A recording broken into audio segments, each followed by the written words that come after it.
Welcome to Founders Future, a podcast brought by Closures.io, where we explore the journeys of innovative entrepreneurs and the road ahead for them and their companies. I'm your host, Milan K, and in each episode, we uncover the stories behind impactful ventures, the challenges faced, the lessons learned, and the strategies fueling future growth. Today, I'm absolutely thrilled to be joined by Christina McGhee, the founder and lead trainer of the Co-Parenting Specialist Training Program and founder of Divorce and Children LLC. She focuses on training divorce professionals with practical skills for client engagement while coaching separating parents on high conflict situations, child rejection, and late in life divorces involving adult children. With over 25 years revolutionizing support for separating families, she developed specialized resources with family law organizations to keep children first. With that being said, Christina, let me officially welcome you to Founders Future. Thank you, Milan. I'm happy to be here. It's great to have you. We're going to jump right into the conversation. What I do at the beginning of every single episode is a bit of traveling back in time. Before you even had your own practice, your own company, what were you doing before? And then eventually, what was the motivation for starting the businesses? What was I doing before? I was working on my master's in social work, and I was a newly married woman getting a graduate degree. And I guess I would say my journey into all of this started when my personal life collided with my professional life, or what I thought was going to be my professional life. When I got married, I was more than a blushing bride. I also became a bonus mom to two very young children. And to be quite honest, I had no idea what I was doing or what I was in for. I'm a child of divorce myself. I can say my parents did the best they could, but they didn't do a stellar job. As a bonus mom, I was real clear about what I had good ideas about what not to do, but I wasn't really sure what I should be doing. And so I fell back into my professional role as a social worker, and I started looking for resources, and I started trying to figure this out. And a lot of what I found wasn't very helpful, wasn't very practical, didn't really mesh with real life. And so that kind of started me into this journey of the world of co-parenting and divorce and what it is that families truly need to be successful when they change because parents decide to part. So you basically recognize there is some sort of gap that needs to be filled, and you decided, why not me? Is that the case? Yes. I just started with, I think I didn't start with a grand vision in mind. I think essentially my goal was I was always an advocate for children. I thought that when I was doing my master's, I was going to be a trauma resolution specialist. I just didn't realize the trauma I would dedicate my career to would be divorce. But it was Mhm. always about the kids for me. Essentially, my goal was to keep children in the center, not in the middle of their parents' divorce. And I started that journey by standing in the room with parents and teaching parenting courses. In my jurisdiction, when people applied to get a divorce and they had kids, they had to take a 4-hour parenting class. And I was one of the educators of those courses. And over a period of about 10, 12 years, I got to listen to thousands and thousands of parents and hear their stories. What was keeping them up at 2 a.m. at night? Where were their kids struggling? Where did they feel stuck? What were their wins? What were their hopes? What were their dreams? And I learned so much through that experience, probably more than my master's program ever could have taught me. And from that starting point, I just kept working my way up the food chain, so to speak. So starting with parents, moving from that point to trying to figure out how could I get information and resources into their hands quicker. And it made sense to then start thinking about the first responders, who are the professionals that are the boots on the ground. And then I eventually evolved into training those professionals and teaching them about a framework that I call a child-centered approach. Beautiful.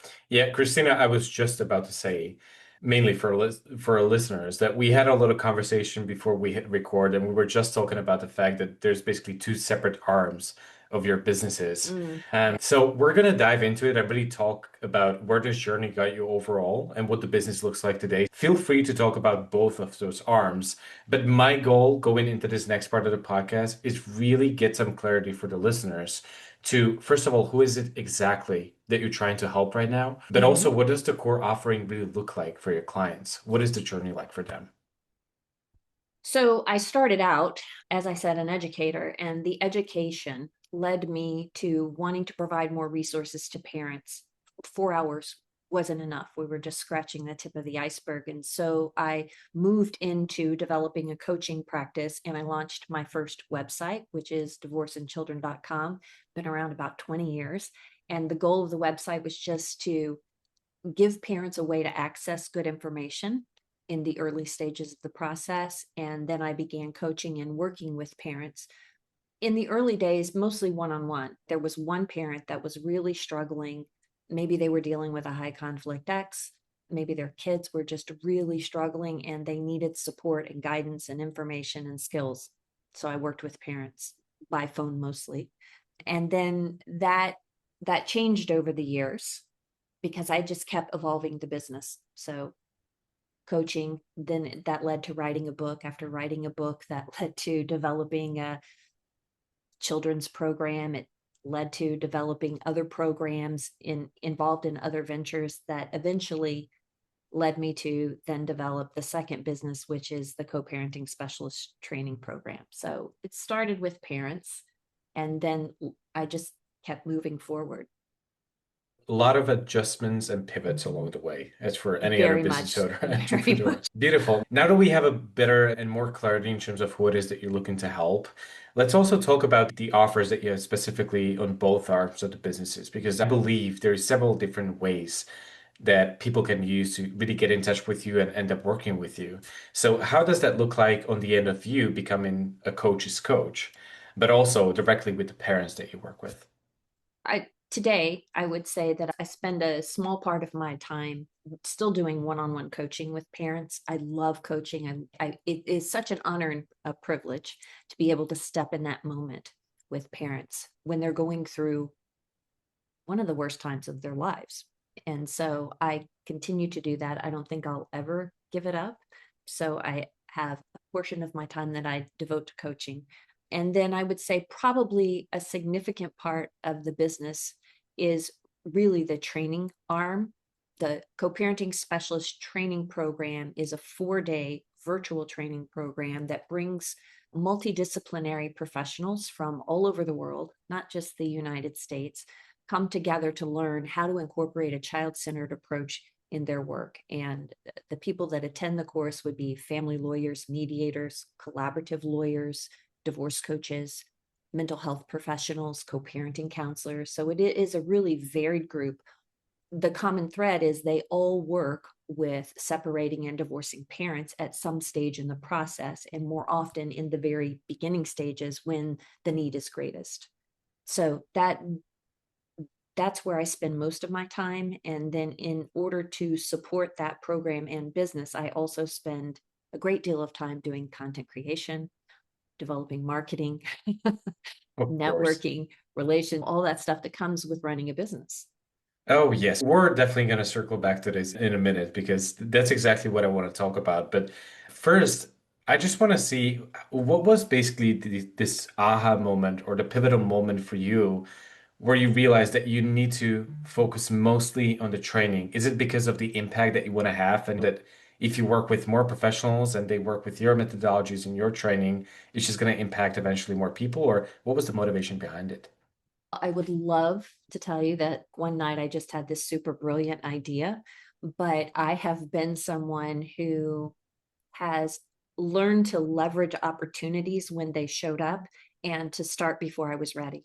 So the reason that the co-parenting specialist training program even exists is I was a speaker at a conference and I was speaking about children and divorce and a child-centered approach. And there was a woman in the audience named Susan Guthrie, who is the host of a podcast called Divorce and Beyond.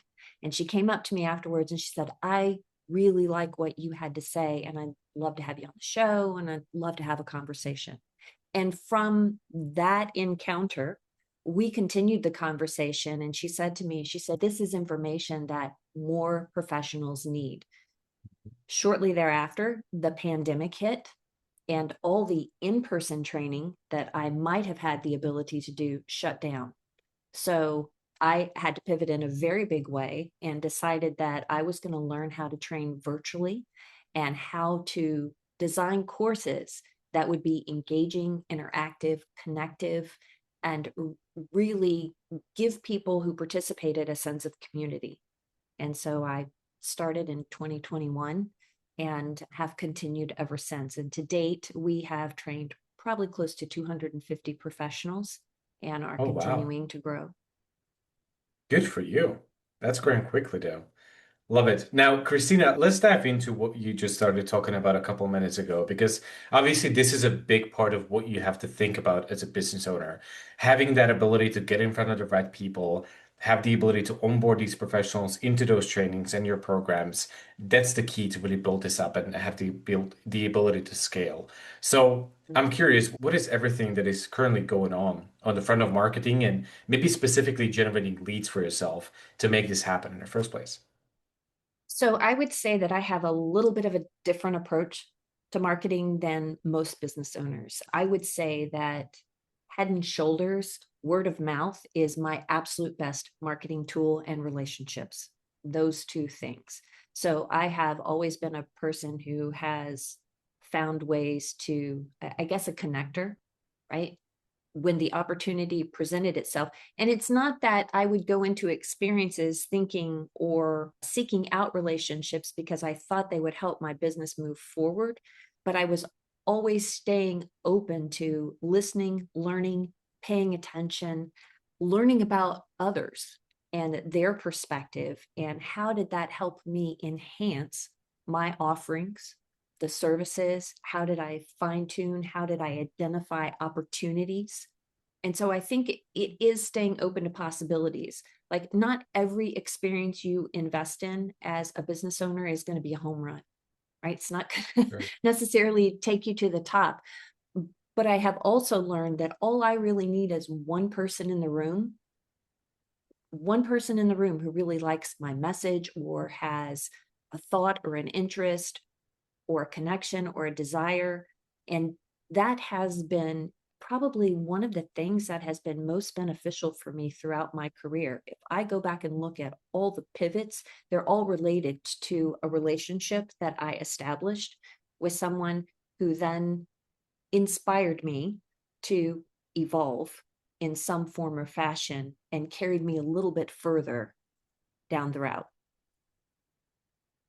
Beautiful. I love the fact that aside from just having impact on those people and really connecting with people from the genuine place of curiosity and wanting to help them, you also leverage this as a true entrepreneur and a business owner, and you leverage it for the business in order to grow.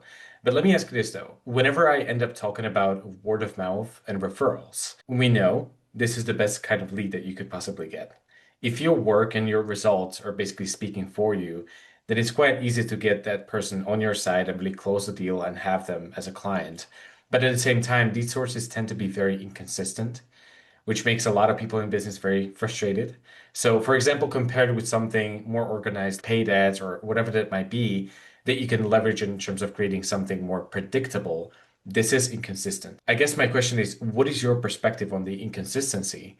And if you're also experiencing that with word of mouth and referrals, what is your strategy to deal with it? I won't say it's my only tool, but it is one of the best. So at the top of the Mhm. tier is word of mouth. And I believe in a very authentic, values based type of marketing where it is about making those connections, also getting really clear about your marketing message. So if you Mhm. look at my websites, there has been a tremendous amount of thought into the branding, the messaging, distilling it down. Like, when people read my marketing material, I want them nodding on the other end. Yeah, that's not like, does that sound like me? When people visit either website, I want them to be able to see some piece of themselves, some identified need, solving some problem. So I think that's all part of it as well. I've also invested in Google Ads and I run those too, because for me, the word of mouth is great. However, I need more eyes on what I have to offer. And so how do I expand that? And so that's through consistent branded social media where I'm always thinking about the message, where I'm offering value to people that follow me through the writing that I do in terms of newsletters and blogs and podcast interviews, or an excellent marketing tool. And I try to do as many as I can. Google Ads, again, the shaping of the message. I think far too often people don't put enough time and energy into really thinking about that piece of it. Because you can be excellent at what you do, but if people can't find you, if they can't identify themselves as somebody who might be part of your community or your tribe or a fit for you, then it doesn't matter what you have to offer. So I have spent a tremendous amount of time really refining and honing in my voice so that it is very consistent across all of my marketing in both of my businesses. They dovetail together and they support one another. Yeah, I absolutely love that you said this because this is what I always say, especially thinking about like leveraging the potential of social media. Obviously, everybody needs to be present on social media. If you're running a business, if you're an entrepreneur, that is the place for you to be. This is the Yeah. world that we live in right now, right? But in terms of the strategy behind how you're getting the clients, it doesn't really matter what you do. If you don't find a way to truly get in front of the right people, literally speak their language and also do it at the right time. Yeah. Again, it doesn't matter what you do, whether that's a webinar, whether that's an advertisement, whether that's a piece of content. So the messaging part, this is truly incredibly important. So I love the fact that you've mentioned it because I feel like 98% of the people, when it comes to your industry, but also several other industries, are completely clueless about how much Oh, yeah. psychology actually goes into this. So I love that you mentioned that. Beautiful. Now, talking about Google Ads, beautiful that you found a way through it to that. Have you also tried to leverage other platforms, or how does that work? Might it be a part of your future strategy? It might. At this point, what I'm doing is working for now. And I have been quite fortunate. When I talk about, I can't emphasize enough the value of doing I don't know how to frame it, but it seems like mundane part of business of building relationships, of looking for ways to reach out, of it takes a lot of work to sit and hone your marketing message and getting feedback from others and continuing to not just stay so committed to this message that you don't evolve as you go, right? It's constantly a process of fine tuning. Like I just didn't come out of the gate with the marketing messages I'm using today. I had to really work on those over a period of time. And so I would encourage people to not be afraid to innovate and to really pay attention to use social media, use your marketing as an experiment. Pay attention to what sticks and what doesn't, because learning what isn't working is just as important as what is, so that you can continue to move in the right direction, fine tune that message and how you approach things. But the relationship piece is also another one that people skip over. And I think a lot of founders, right, look at relationships as how can I get them to help me get what I need? And that's the wrong way to approach the relationship. You need to look at it as how can I be of service to this person? What do I need to learn about their world, who they interact with, what they need? How can I help them and actually develop an authentic, meaningful relationship, one that's not just based on, hey, will you send some business my way? And I cannot emphasize enough how much that pays off. For example, also the quality, the word of mouth, the quality of what you're offering. When people leave my program, they feel inspired, they feel well resourced, they feel valued. And for that reason, they continue to talk about their experience with others. And just to give you an example, I had a graduate from Canada who went through my program. Just a couple months ago, I had Alberta Justice call me and say, we'd like to enroll we'd like to enroll some of our staff in your training. Do you have room for 20? All because they spoke with one of my graduates. I didn't have to sell the course. I just had a conversation with the director who was interested in enrolling their staff. And we talked about this. Is there any questions I can answer? She said, no. According to your graduates, your training's game changer. We want in. That was it. But I think we miss those opportunities if we're not building those relationships and we're not really focused on the quality of the service. We want people to have an excellent experience, whatever you're doing, whether it's widgets or whether it's co-parenting classes or whether you're a hairstylist, like whatever it is you're doing, how can you deliver a high level of excellence? I love this. Absolutely agreed. Now, Christina, there is something else that I wanted to bring up in the conversation. Delegation is becoming one of the biggest topics on the podcast. With you mentioning all of those activities on the front of marketing and also like converting the clients into a paying customer, there is a lot that goes into this. So I'm curious, have you already built your internal teams, whether it is for marketing, sales, possibly other departments, or how did you approach this? Not by careful design. There were a lot of mistakes in learning along the way, for sure. But I do have a small but mighty team of people that I work with very closely.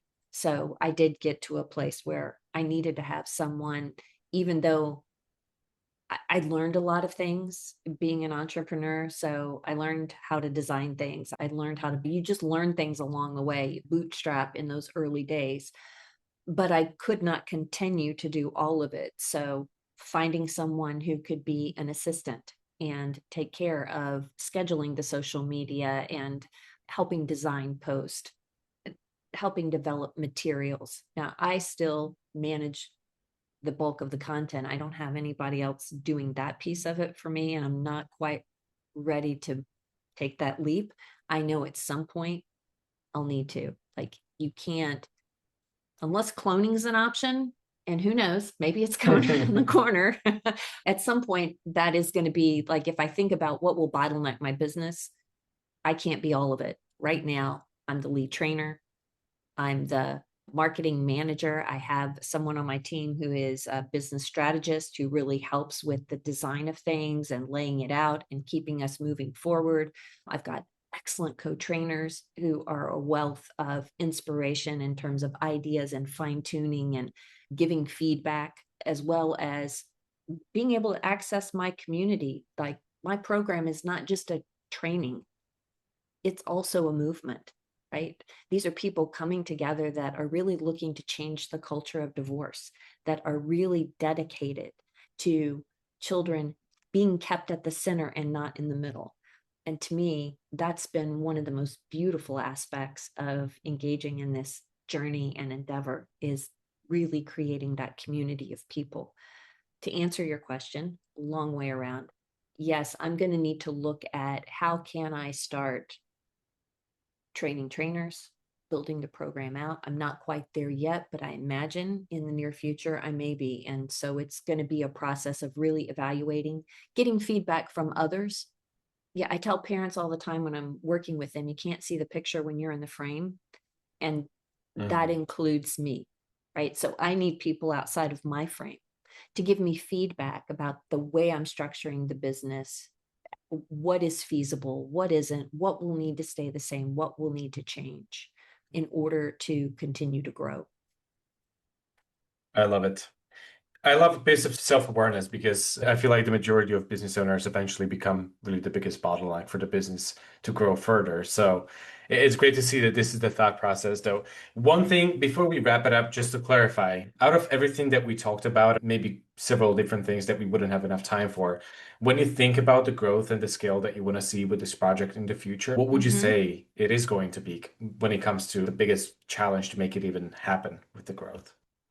So, what vision am I holding for the future? Is that No, in terms of the vision for the growth and scaling, what would you say is going to become the biggest challenge to scale and grow in the future? to scale and grow? I think delegation. I think I'm Mhm. going to be the biggest challenge because, as I said, right now Okay. I'm lead trainer. Yeah. I head up the marketing. I'm content creator. I developed the program. I continue to refine it. I can't wear all those hats indefinitely. And so I So think the literally biggest, what we just talked about. yeah, I'm just going to have to find other people that Mhm. I can bring in and to grow the business, I think. Beautiful. Now, Christina, looking back at your career and your entrepreneurship, you spent in many years in this industry already. So if you could maybe Mhm. travel back in time and speak to your younger self, what would be the best piece of advice that you would give yourself? Advice that I didn't take. Yeah, that's a very interesting question because I think one of the misconceptions is if you build it, they will come. And I don't think that's true. And I have run into so many new coaches, new mediators, people with fabulous business ideas that have so much passion and they just think if they create something, that's it.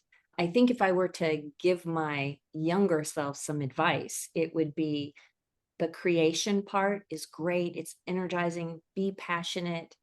And you're going to need to think bigger.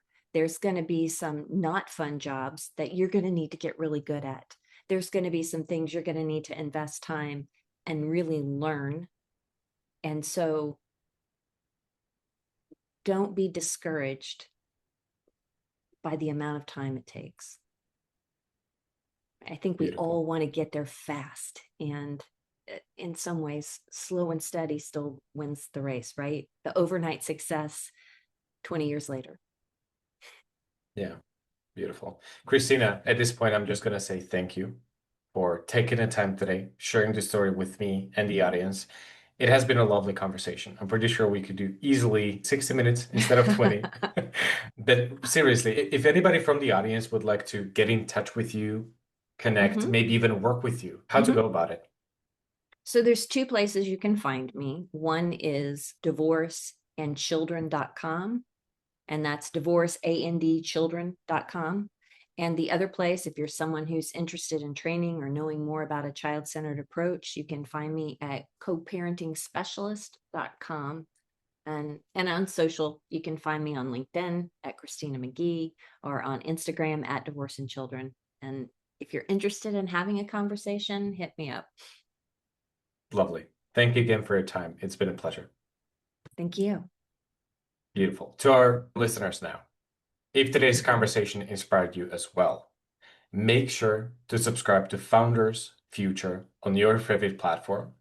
And also, if you're a business owner, more specifically a coach, consultant, or you have an agency, and you're trying to scale the business and really enhance both your sales and marketing efforts, also visit closers.io, get in touch with our team, and discover how exactly we scaled our company from 0 to over 30 million per year in less than 3 years.